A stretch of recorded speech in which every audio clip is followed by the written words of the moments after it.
It's FAQ NYC Off Cycle.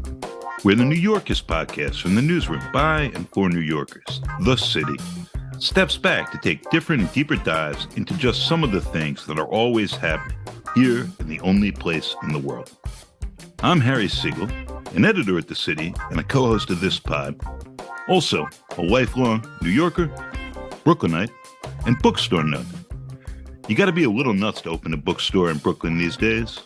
I thought about doing it, and my wife said, that's a great project for you and your next wife. So that was that. Then again, on some level, you probably always had to be a little nuts to open a bookstore in New York City. And thank God for nuts and bookstores. So in a bit, you're going to hear from Dimitri of Anyone Comics at Crown Heights, explaining to FAQ NYC co-founder turned Washington Post reporter, boo, Azi Paybarah, who actually got married at Anyone Comics, why Dimitri decided to open up shop, and how that's gone. But right now, I'm here with Davi Marra and Briana Parker, who are in the final days of a very successful fundraising drive to get community support and capital to launch the Lofty Pigeon, a new bookstore coming to Kensington, just south of Prospect Park, later this summer. So, welcome, Davi and Briana, and fill listeners in, please, on your story so far. Yeah, so thank you so much for having us. We are in the final days of our Kickstarter campaign, and it's been going very well so far. We are at about $75,000 of $100,000, and we're going to immediately start construction and invest all that money into building out the store and stocking it with books. What made you decide to start bookstore in Brooklyn in the year of our Lord, or some people's Lord, actually, 2023? Yeah, that's a great question. So I've been a bookseller for 23 years. I've been doing this for other people that whole time. And for a while now, I've felt like I've had a vision of how a bookstore should be run. And I've had the privilege of carrying that out at various iconic bookshops around the country, on the West Coast and here in New York. In New York at the Corner Bookstore on the Upper East Side. They've been there since 1978. And in fact, that's where me and Briana met some time ago. And during the pandemic, really at the height of things in June or July 2020, as people were fleeing the city, we went out. We were in Brooklyn Bridge Park. We were sitting on a bench, and Briana said to me that she was ready to start a bookstore, ready to make the leap. And I'll let her explain it, but you know, she's a born and raised Brooklynite and third generation, and she wanted to invest in her borough. Is that right? Yes. Yeah, I'm a third generation Brooklynite, and I've kind of had a lifelong dream of opening a bookstore, as has Davi. And, it was something we kind of always talked about. In some ways, it felt like an inevitability since we met working at a bookstore 15 years ago, and since Davi's in the book-selling world. But I've been in publishing at the Metropolitan Museum of Art for the last 10 years and had a great career there. So it was really that moment in June of 2020 that I decided to throw all that away, throw my lot in with an independent bookstore world. And, it was out of a desire to really invest in my community, in the place that I've called home my whole life, and to be part of the city rebuilding in the wake of the pandemic, and to really feel connected with community and to be embedded directly in the community, contributing to it. Where in Brooklyn did you grow up? I grew up in Sheepshead Bay. So you were inspired by all the great bookstores at Sheepshead Bay, I assume. I was always looking for a bookstore when I was a kid, and every time there was an empty storefront, my mom and I would place bets on what was going to open there. And I always said a bookstore, and she was just like, oh, honey, Oh, you naive child. It was always like a 7-Eleven or like a Verizon store. So yeah, it's just been really incredible to kind of bring this to the people of Kensington and to see how excited they are and kind of live almost vicariously through them, my dream as a child, because they're just like, I've always wanted a bookstore to open here. I always thought a bookstore should open here, and I never thought it would happen. And, that's how I felt growing up. And I'm so excited to like give people that experience. Full disclosure, I live close by. When I was a kid, it was all beeper stores for a minute.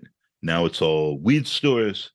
There has not been, until very recently, a bookstore really within walking distance of me in 20 years. Easy walk with the kids. And it's very exciting. And that there's all of this support that seems to be there from people who've been contributing, who showed up. An event you had basically next door bar to where the bookstore will be called the Hinterlands. I was very grumpy about that place when it opened because of the name. There was also a bakery, Der Pioneer. They're both lovely people, and they put like their life savings into these places, and like it's awesome. But the names upset me. I'm like, well, what are these things doing here? They're not discovering this. Church Avenue's been here forever, but that stretch of church has been pretty barren, honestly, commercially.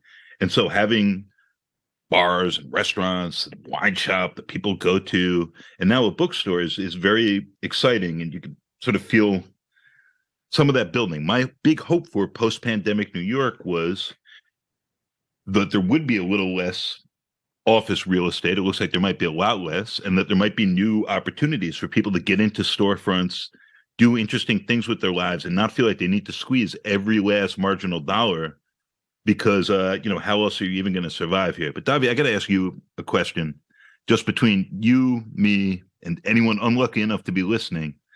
So what are the good bookstores in New York? What are the bad ones? Name names. And additionally, what makes a good bookstore and a bad one? Oh man, you're putting the flame under me. Let's talk about good bookstores. I mean, the Corner Bookstore, Upper East Side. So I was there for 11 years. And I think you'd be hard pressed to find, first of all, a more beautiful bookstore. Mm-hmm. It was basically built by hand by a craftsman, a very talented craftsman. Who was the owner? Yeah, who was the owner of the store. And it was an old pharmacy. So think of like the old New York pharmacy with the terrazzo floor and the tin ceiling and the mirror-lined walls. All that was painted over, but the shelving is original and all this craft work. Anyway, beautiful store. Just aesthetically, you walk into this place and it's beautiful. Your soul's just singing, if I may. And people staffing the store who really, really know what they're doing and have been there for a very long time. Who else do I like? Unnameable on Vanderbilt. Yes. Really cool shop. They split the store down the middle. Half is used, half is new. They just moved across the street and have this amazing room full of poetry. I doubt there's a better poetry section in New York. Who else, Briana? Who do we love? Well, we love our new book-selling neighbor, Andrew at Taylor & Company, who opened on Cortelyou. And we are very excited to be not too close, but in the same book-selling community as him. And he's just very passionate and also has a great poetry section and has put together a really sweet shop for the neighborhood. It's nice to see a space big enough for two booksellers, and we're ignoring a third person who's sort of posted up in a bar and is also possibly, yes, I wouldn't say for sure, selling weed on the side very secretly, and has some really good books. And it's nice to see. I came for the books, and it's like, do you need weed? I was like, not right now, but I appreciate it. It's nice to see, an environment where it's not like maybe one place can make it. I don't want to get ahead of things, but it seems like there might be space for different bookstores, for bibliophiles to be in there. The space you're going to be in is pretty big, and I'm hoping that there also, say more about this, there's going to be some plans for events and gatherings, because I think the pandemic reminded a lot of people like the pleasures of convening, and sometimes convening with like-minded people who enjoy something in common. Yeah, 1,000%. I mean, it's absolutely central to our vision for the store as a community gathering space. I mean, I think bookstores, even when they don't have that much space, serve that function, because there's just a beautiful open-mindedness to the people who enter the store, and like a kinship, an automatic kinship. But we have 1,200 square feet. It's a lot of space for New York. And we plan on hosting all kinds of events all the time. How many books can you fit in 1,200 feet? Sorry, not to get away from people, but I'm curious. I love saying this number. We're aiming for 5,000, and sometimes it'll be more than that. But 5,000 books across all genres. And you've been in this business a long time. I've talked with Jim at Unoppressive Non-Imperialist about like the Remainders business. My friend Michael Seidenberg, who passed away, was in the used books business. This is going to be new books. And can you just explain a little bit for interested readers who shop and browse but don't know, like, how those different businesses work and what distinguishes them, and how you make the decision about which part you want to go into? Sure. I know that's in the weeds, but as someone who's just bought books for forever, I'm always curious. Yeah, so I've worked in used books before. I've bought Remainders before, and but I would say new books are my wheelhouse. Mm-hmm. Used books, it's a lot of fun, but the way the inventory exists in the store is different from new books. So books, I think, unique in the retail landscape. Any books you buy from a publisher that do not sell can be returned to that publisher for full credit. When you're doing used books, obviously you can't get your money back once you've bought those. They don't sell. What do? You donate them or you give them away. Remainders also can't return those. You get them at a nice discount, and you can sell them at a nice discount. And it's great to have books available at that price point, because, the prices of books keep going up, and they're hard to justify. The books are too damn high. I kid. The prices are too damn high. And that's the thing too, is we don't, Amazon discounts, they sell books at a loss because they can't. The margins on book prices are probably the lowest in the retail industry. So, independent bookstores will rarely discount books. At most it's 5 or 10%. But that's cutting into, you discount a book 10%, that's 25% of your profit right there. In my brain, right, I have nerdy friends of different sorts, and some of them are really into like complicated games. And these games that come in big boxes and they cost like $75 or $100, and they're basically just a rule set and some cardboard. And nobody in that world cannibalizes the games and just figures out, hey, I can put this rule set online just as a printout, or just make a little script to run it and get rid of that $75, because it would kill the whole thing. And I'm hopeful that not everyone, not even most people, but some reasonably large minority of the population is like, I would prefer to pay $3 more for a book and maybe have to walk a couple blocks to have a bookstore in my neighborhood and in my universe. And that maybe that population, maybe I'm just an optimist, is growing. I hope it is, and that they're all going to flock into your store. With the pigeons. I mean, I did write a business plan for the store, and in my research, they actually found that books are pretty recession-proof, and that they are kind of people are perennially interested in them, because the cost is still good for the amount that you get out of them, just the amount of hours you spend with it versus the cost. Like, people do that calculation, whether or not they realize it consciously. And it really does come out ahead, just in what it adds to your life. So hopefully that will continue. And then certainly, of course, buying it from a bookstore in your neighborhood and having that be a resource and a gathering place adds to that book's value, like you're saying. Yeah, I really do think that's part of the equation, is the experience of being in the store and talking to us and talking to your neighbors. Depends on the neighbor, most certainly, but yes. Or avoiding your neighbors, whatever it is, hiding behind the stacks. So I don't want to take too much time here, but I'd be remiss to let you go without asking about your pigeon. Our pigeon at the city is Nellie, named for Nellie Bowles, the incredible New York journalist who, among other things, got herself locked up in an asylum with the crazy women to show how not crazy they were, which remarkably is not included in Phyllis Chesler's brilliant book, Women in Madness. I just read. It's about 40 years old and depressingly germane. But tell us about your pigeon.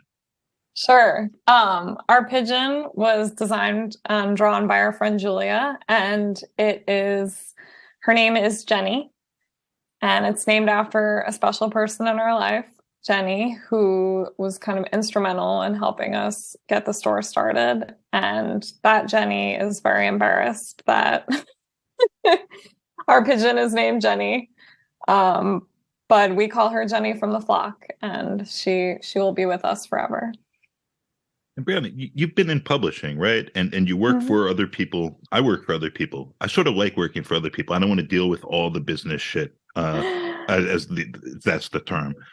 And then they pay you a salary, and you don't have to think about it. And just say a little about why you decided to make the leap from that into a thing of your own, and all of the excitement and uncertainty that comes with that. Sure. Yeah. That's a great question, because I definitely am wondering the same thing myself. I mean, I've really enjoyed, as you said, working for other people for the last 10 years and having a lot of comfort and safety in my home at the Met. And I love the people there, and I love the retirement benefits, and I love the health insurance. And but I could see myself also in 10 years, just being comfortable and not being happy with myself for just prioritizing that or for staying comfortable for so long. And, I feel like I've contributed what I can contribute there. I was the chair of a staff advocacy group. I really got very civically involved, and did what I can do. And I think it's time for some fresh perspective and faces there. And I think it's time for me to kind of take the leap and know that I didn't just take the easy route. And who knows, I've told them in 10 years, you might see me back here hiding under my desk for 10 weeks. But honestly, from the minute I started working on this and from the minute we signed the lease, I've just been excited and happy and thrilled. And it doesn't feel like work, which is scary in a way. That's a good sort of scary. Yeah. So we'll close with books. Tolstoy famously asked, "How much land does a man need?" And the answer, of course, is as much as you're buried in at the end. But if you ungender the question and ask, how many books does a person need? There's really no limit. Everyone should just go and buy more of them and read them and enjoy them. And everything will grow and be happier from that. And if people want to participate, who perhaps are in parts of Brooklyn and around or anywhere else, you just want to say where they can find this drive, when it's going until, and that part. And then when your plan is for opening. Sure. They can find us on loftypigeonbooks.com or at our Instagram or Facebook at Lofty Pigeon Books. And we are planning to open later this summer in August. We'll be starting our construction in June and finishing up in August. We'll have a soft opening, kind of get our feet under us, and then we'll have a big grand opening after Labor Day. Inshallah. Briana, Davi, thank you both for coming on and joining us. The bookstore will be called the Lofty Pigeon. I just want to give a shout out to one other bookstore in a very different register, Big Reuse, which is right next to the Lowe's by the BQE on the Gowanus, which is just a big junk store of the sort you get more of in like post-industrial towns, like around Detroit. Just the space is so cheap. And whoever the buyers are there are weird geniuses. And it's just a wonderful, strange place. And I'm excited to have a book universe that keeps growing and to have Lofty Pigeon joining that. Thank you guys so much and best of luck. Harry, thank you so much. Thank you.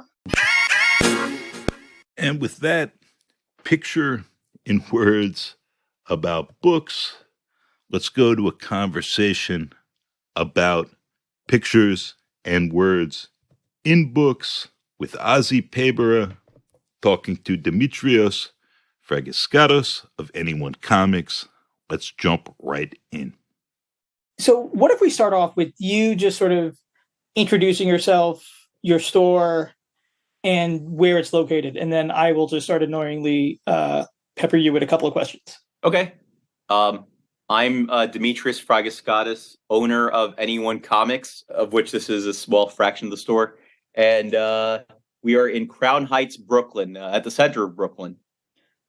And how big would you say the store is, and what are some of the titles that you carry? It's about, I think, 600 square feet, and our basement is about double that, which we allot for events, such as you've taken advantage of, maybe more than anybody else, and office space for studio space for artists and stuff. The titles we carry include such hits as V for Vendetta, The Walking Dead, indie books such as Millennials, You Are Special, Sabrina by Nick Dornasso. If there's pictures coinciding with words, we carry it at the store. That is absolutely amazing. And how long has NYC Comics been open? We opened on March 1st, 2017. So about 7 years at this point, 6.5 years, let's say. Congratulations. Thank you. So what sort of led you to want to open a bookstore? Obviously, for anyone looking to make oodles of money and become famous and popular, bookstore seller, comic book seller may not be high on the list. Yeah. I mean, yeah, I like, after doing this for as long as I've been doing this, I can't imagine, especially for comic books, I can't imagine there's anyone on any level, whether it's creating or publishing or book selling, that doesn't do it because they love it. You know, like it's a punishing, trying, uphill battle. Like there's so many forces working against you, especially in New York City with the rent costs being as high as they are and stuff. But you know, like it's a purpose, it's a calling. It's like it's a role that I feel comfortable in being in, right? Like I know a lot of comics and books and stuff in general. And like most people who work at any of those levels, I want to create some books and stuff, but like I recognize at some point that my skill was in talking about other books, and like that there's a gratification in finding the right match, the right personality to the right book that isn't normally exposed. And like that's just something that like I when I first started doing it, working for Midtown Comics, it was something I recognized I would be happy doing for the rest of my life. You know what I mean? There's some people who seek adventure, who want to be the warriors and the mages in a quest. I'm happy being the shopkeeper, supplying them their weapons or items for that quest, you know? How old were you when you got that job at Midtown Comics, and how old were you when you opened NYC Comics? Let me see. I it was fresh after Baruch College, so I must have been around 22 or 23, I think. And I'm about to turn 40 this year, and Anyone Comics was about 7 years ago, so 22 or 23 at Midtown, and then 33 or 34 at Anyone Comics. I think this is the part where I say, when I was your age. Yeah, go ahead. How's it going? It's okay. It's actually funny. The pandemic, 2020, 2021, we saw like a huge like call to arms across the board, right? The amount of support that we got from the government with the PPP loan, but from the neighborhood, just simply who were recognizing that stores were closing down unless they supported it and stuff. People who maybe were looking for entertainment while they were indoors. We like kind of peaked in 2020, 2021. And there was a big drop off in 2022, a huge adjustment, which tragically coincided with me opening a second store and just like allocating so many of my resources there, man. So like, holy crap, was I optimistic and thinking this was like just such an uphill, like never, I'm like, man, if people are supporting the store while they're stuck at home, they're definitely going to they're going to remember us when we're, back open and stuff. Right. But boy, did it not work out that way. But it's been a pivot. No regrets at any point. Like no regrets in opening the second store.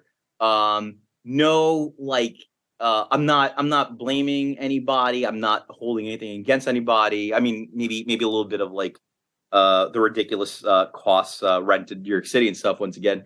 But like it's been a pivot, and so like. While we were riding high and opened up the second store and thinking I was at this like level, we kind of went back down to basics in 23, where I'm like, all right, I guess I'm back to working 6 days a week here. But the difference is, hey, I have a little bit more support. I have a little bit more networks and stuff. I have a little bit more like the worldview has expanded. The workload is like roughly the same equivalent to like where we're at right now, if that makes any sense. Yes.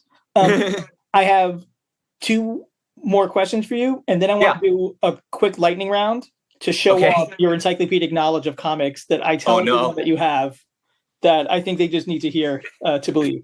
Yeah, go ahead. So what did you wish you learned before you had opened, or what did you learn along the way that you wish you knew before day one? I because I was at Midtown Comics for 12 years, and because I was a manager, I think I, for the most part, knew what I was getting into, and what I was getting into was just again like a very like it was going to be a lot of work. Yeah, like I don't think I learned anything, but I can still pass on some information that a person who doesn't have 12 years experience working in comic books can have, which is that like when you're committing to this path, it's like say goodbye to your social life. I pretty much had a memorial for my social life the weeks before. I went to Greece to visit my grandparents at what I thought would be a last time the month before I opened up Anyone Comics. Luckily I got to see them again afterwards a couple of times, but not I wasn't able to travel freely. But also the other thing I knew was that being a thankless job, it's important that whoever deigns to open up their own store has a strong support system. That support could come from maybe having some money saved up, some financial security and stuff.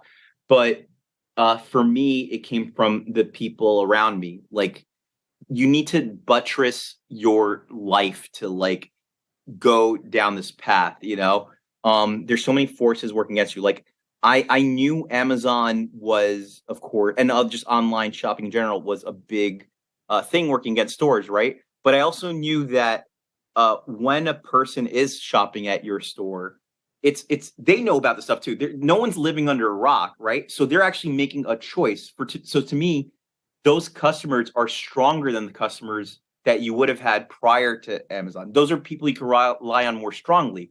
And having somebody that you can build your, like, I'm not getting millions of dollars for this, but the couple of hundreds I'm getting, I can count on to return for the most part. And I know how to build and what to invest in. So like seeing the kind of people and seeing what they're spending money on helps me buy the books that I know they're going to want, but also host events that I know that they're going to want to see, and events that I'm like very happy to host, very proud to like be a part of, like, like indie comic conventions that we're hosting, including like the upcoming Pride one, where we're having LGBTQ creators sell their books.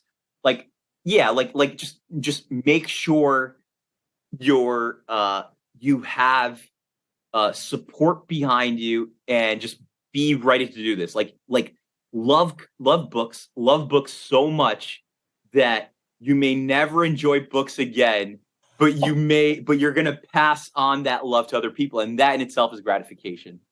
That is absolutely amazing. And I think having love for the material is something that when I first met you immediately came across, and is one of the reasons why I keep coming back to you. And the other reason why I keep coming back to you is because you have this in-depth knowledge of comics and graphic novels in all its many genres. So if you're ready, I would like to for the lightning round, and show off how much you actually know compared to me, who knows very little. Wait, I got one more bit of advice. Sure. Yes, please. I actually think, more importantly than loving books, I actually think it's more important that you like people, man. I think that's actually the most important thing in having a physical store. I think the knowledge that you have in books or comics can be learned, but liking people, I think, needs to be something that you have to come to terms with. So or build a store with the kind of people that do love people and stuff. Yeah. Go ahead, man. I'm gonna hate this, but go ahead. This is absolutely amazing. Coming from someone who doesn't know anything about comics or doesn't like talking to people too often, your advice is taken very deeply. Okay, here we go. Your knowledge coming to the test. We'll start easy and get progressively harder. And all right, cool. 5 questions. All right. Where is Peter Parker originally from? Forest Hills, Queens. Who did Clark Kent work for?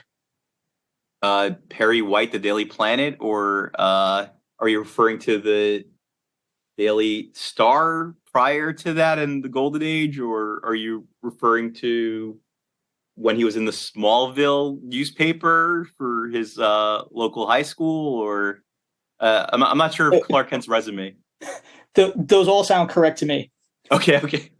What is Wonder Woman's secret power or special power? Well, she's got super strength and flight. She has an invisible plane that isn't her power necessarily. She is a goddess. She has a lasso of truth, but again, that's like a equipment, not a power. She could force people to confess. Is that the ones that's secret power? The lasso. Those all sound correct to me. Delving a little bit deeper. She can't talk to animals. That's a power that's not used present day, but in the 50s, that was a thing that she used to do. She also was a martial arts expert. Again, in the 70s, that was important, but not important anymore. What is the name of the teenager who was elected president in the comic book? Prez, the first teen president, man. His name actually inspired him to become president in the 70s, man. And Neil Gaiman people have written him since then. Mark Russell is a writer I definitely would recommend you check out more of, actually. But Neil Gaiman did a famous story in Sandman with Prez. And so his name is actually... His name is Prez Richards, I think is his name, or something like that. That sounds good enough to me. Okay.